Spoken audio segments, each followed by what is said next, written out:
In a surprise move, the Federal Reserve has released the meeting minutes from its March policy meeting earlier than expected today.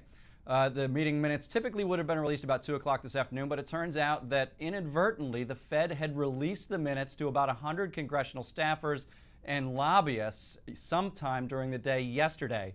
The Fed officials became aware of that early this morning and decided to release it immediately.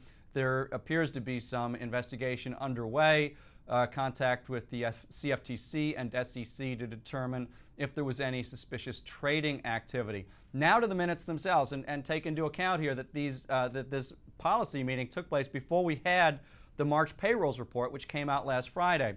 And it appears that in the discussion, several policy members talked about potentially being on a trajectory where the Fed could begin to taper its $85 billion a month bond buying program, perhaps as earlier this summer.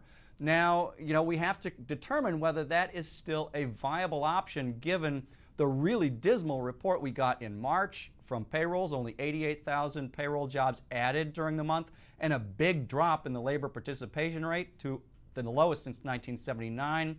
500,000 people nearly left the workforce. That's a worrying sign for the Fed. A number of Fed officials, including Jeffrey Lacker this morning, talking about being concerned about that labor participation rate and something that is undermining the drop in the unemployment rate, which did drop to 7.6%, but again, on the back of a lower participation rate.